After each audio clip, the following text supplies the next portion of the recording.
Salut à tous! Petit teasing avant de commencer, vous avez ici le sujet de la vidéo de la fin de la semaine. Qu'est-ce que c'est? Revenons au sujet. Aujourd'hui, je vais essayer de répondre à plusieurs questions que je me suis moi-même posées.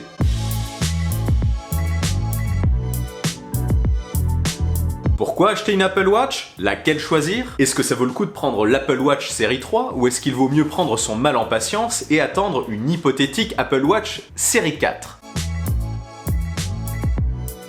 Avant de commencer, je vais faire un petit historique des modèles sortis jusqu'à aujourd'hui. Ça va vous aider à comprendre mon raisonnement. L'Apple Watch première du nom a été présentée en avril 2015. Elle coûtait à l'époque 399 € pour le petit modèle de 38 mm et 449 € pour le grand modèle 42 mm. On parle ici des modèles en aluminium appelés modèles sport. Elle était aussi proposée en modèle acier à partir de 649 € et même en modèle or rose et or jaune à partir de, tenez-vous bien, 13 000 €. Ces modèles d'Apple Watch ultra onéreux étaient là pour donner son image luxueuse à l'Apple Watch. 11 mois plus tard, en mars 2016, de nouveaux coloris, il me semble, j'ai un doute, et de nouveaux bracelets ont fait leur apparition. Mais l'Apple Watch n'a pas bougé. Le prix des modèles alu a par contre perdu 50 €. Ah oui, il faut aussi savoir que le prix des Apple Watch varie non seulement en fonction des matériaux utilisés, mais aussi en fonction des bracelets que vous choisissez. Bref, cette petite mise à jour était là pour faire patienter jusqu'en septembre 2016, où de nouveaux modèles ont été présentés. L'Apple Watch série 2 de son petit nom subit quelques améliorations matérielles, comme un GPS intégré la rendant plus autonome, une puissance accrue, des capteurs améliorés et une étanchéité jusqu'à 50 mètres. Mais malheureusement, les prix à ce moment-là ont été rehaussés. À partir de 419 € pour le modèle alu 38 mm et 449 € pour le modèle alu 42 mm. L'Apple Watch première du nom, désormais renommée série 1, resta au catalogue à partir de 319 €. L'édition or laissa sa place à un modèle moins onéreux en céramique vendu à partir de 1449 €. En septembre 2017, donc il n'y a pas si longtemps que ça, un nouveau modèle a vu le jour. Ce qui laisse penser qu'on passe désormais à un cycle annuel de renouvellement, en même temps que l'iPhone. Ça se tient parce que les deux produits font la paire. L'Apple Watch série 3 est désormais vendu en deux modèles, un Wi-Fi et un cellulaire. Ce dernier modèle est donc compatible avec la 4G, ce qui le rend beaucoup plus autonome. Vous pouvez désormais vous passer partiellement de votre iPhone pour l'utiliser. Pourquoi je dis partiellement? Parce que vous avez toujours besoin de l'iPhone pour le configurer et consulter par exemple les données de santé. En même temps, c'est plus confortable de consulter ces données sur l'iPhone. Bref, l'Apple Watch est vendu à partir de 369 € pour le modèle 38 mm et 399 € pour le modèle 42 mm. La série 2 a été retirée et la série 1 est restée. Son tarif est d'ailleurs maintenant plus attractif et débute à partir de 269 €. Notez quand même que pour la série 3, le modèle essentiellement Wi-Fi n'est pas disponible en acier ni en céramique.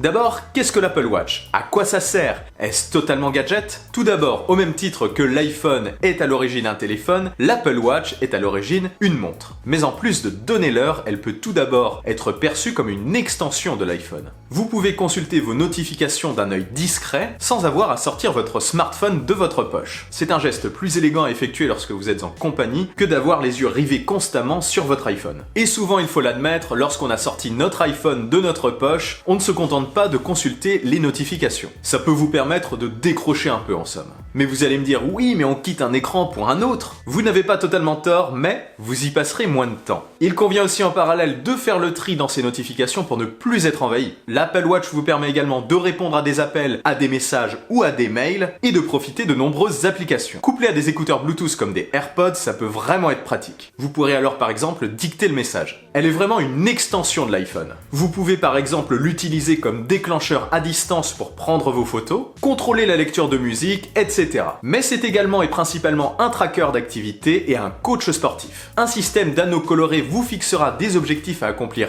au cours de la journée et l'Apple Watch, s'ils sont réussis, vous attribuera des petits trophées virtuels. Elle est adaptée à de nombreux sports, je vous laisse aller voir la liste sur le site officiel d'Apple. Alors oui, on peut totalement s'en passer, mais elle peut être un complément idéal pour votre iPhone, tout comme un tracker d'activité intéressant pour les sportifs. Certains n'y verront pas du tout l'intérêt, d'autres y trouveront leur compte. Ça reste un accessoire facultatif. Maintenant, passons au vif du sujet. Vous êtes intéressé par l'Apple Watch, mais vous hésitez à vous lancer. Vous vous dites que vous pouvez encore patienter quelques mois, mais que l'Apple Watch série 3 ou autre pourrait tout simplement faire l'affaire. Vous hésitez profondément, quoi. Je sais ce que c'est.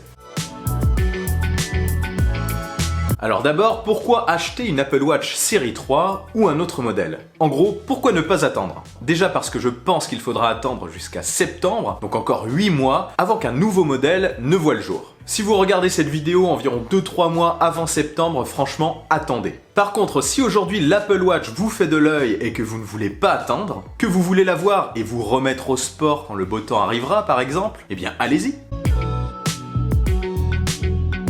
Alors vous avez décidé de ne pas attendre et de prendre une Apple Watch dès maintenant, mais vous ne savez pas laquelle choisir. Je vais vous aider à y voir un petit peu plus clair. Déjà je pense que l'Apple Watch série 1 va disparaître à la rentrée. Je vous dirai après ce que je pense qu'il y aura à la rentrée. Ce modèle a désormais 3 ans et je ne sais pas combien de mises à jour il pourra encore supporter. Mais ce que je peux vous dire, c'est que l'Apple Watch série 1 est vraiment plus lente que la série 2 et la série 3. La série 2 maintenant, elle n'est plus vendue par Apple. Vous pouvez par contre la trouver sur d'autres sites marchands, peut-être à moins de 300 € je pense, il faut fouiller. Si vous en trouvez à ce prix-là, la série 2 sera quand même très intéressante. Maintenant la série 3, c'est la dernière. Elle est plutôt sympa d'ailleurs. La question c'est quel modèle prendre? Wi-Fi ou cellulaire. Pour profiter de la 4G sur le modèle cellulaire, il vous faudra quand même souscrire un abonnement de 5 € par mois. Il me semble que les 6 premiers mois sont offerts, mais après ça sera 5 € par mois. 80 € c'est par les deux modèles. Le modèle Wi-Fi débute à partir de 369 €, alors que le cellulaire débute à partir de 449 €. À vous de voir si vous allez souvent utiliser votre Apple Watch sans votre iPhone, pour répondre à un appel, pour lire des messages ou autre. Est-ce que vous vous déplacez souvent sans votre iPhone? J'ai tendance à me dire que quand on part faire du sport, c'est plutôt pour se déconnecter des notifications en tout genre. C'est plutôt pour se détendre. Du coup, et c'est personnel, le modèle Wi-Fi me suffirait. Cependant, si vous hésitez et que vous en avez les moyens, pourquoi ne pas prendre le modèle 4G quitte à tester la connexion quand vous le souhaitez? Ça vous laisse la possibilité de changer d'avis. C'est vous qui voyez. Et de toute façon, si vous voulez une Apple Watch série 3 en acier, vous n'aurez pas le choix, ça sera le modèle cellulaire. Pour ce qui est de la taille, le modèle 38 mm se destine peut-être plus aux femmes et le modèle 42 mm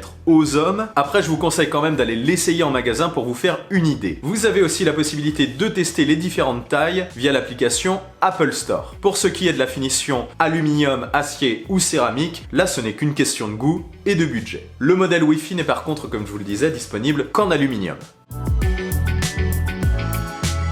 Maintenant, pourquoi prendre son mal en patience selon moi? Tout d'abord, ce qui va suivre n'est qu'une hypothèse. Alors, je pense qu'on est passé à un cycle de renouvellement annuel des Apple Watch aux côtés des nouveaux iPhones. Je trouve cette date de renouvellement plutôt logique car les deux produits sont faits l'un pour l'autre. Alors, je vais vous donner deux raisons d'attendre. La première, c'est l'arrivée d'un vrai nouveau modèle. Voilà maintenant 3 ans que l'Apple Watch est sorti et si son intérieur a évolué, on ne peut pas en dire autant de son extérieur. 2018 pourrait être l'année du borderless pour Apple, avec la possible présentation d'un iPad Pro plus borderless dont je parlais dans une vidéo que je mets dans le descriptif et la possible présentation d'un iPhone 10 Plus borderless en septembre. C'est donc tout naturellement qu'on peut s'interroger sur l'arrivée d'une nouvelle Apple Watch borderless pour cette année. Je pense notamment à une Apple Watch série 4 plus puissante avec de nouveaux capteurs plus performants et avec surtout un plus grand écran, tout ça en conservant le gabarit actuel des Apple Watch, peut-être en l'affinant un peu. Cet écran bien plus grand, peut-être avec des bords arrondis comme sur l'iPhone, pourrait justifier d'attendre selon moi. Ça pourrait vraiment la rendre encore plus élégante. La seconde raison pour attendre, qui est certainement la plus probable, c'est la baisse de prix de l'Apple Watch série 3 qui viendrait remplacer la série 1 sur l'entrée de gamme. Si vous trouvez ce modèle bien trop cher, ça pourrait justifier d'attendre la rentrée pour vous lancer. Et je pense qu'on peut bien imaginer une baisse de 60 à 100 € sur ce modèle. Et peut-être par contre une disparition du modèle 4G. Maintenant c'est à vous de voir. Soit vous en voulez une tout de suite et les séries 2 et 3 seront les meilleurs choix, soit le probable futur modèle vous intéresse et vous avez le temps d'attendre, vous n'êtes pas pressé. Dans ce cas-là, attendez. Voilà, j'espère avoir fait le tour. Si vous avez des choses à ajouter, n'hésitez pas à laisser un commentaire. Si cette vidéo vous a plu, n'oubliez pas de laisser un bon pouce en l'air et de la partager, ça m'aide beaucoup. Et si ce n'est pas encore fait, abonnez-vous à ma chaîne et suivez-moi sur les réseaux sociaux. Sur ce, on se retrouve très vite pour une nouvelle vidéo. Allez, salut!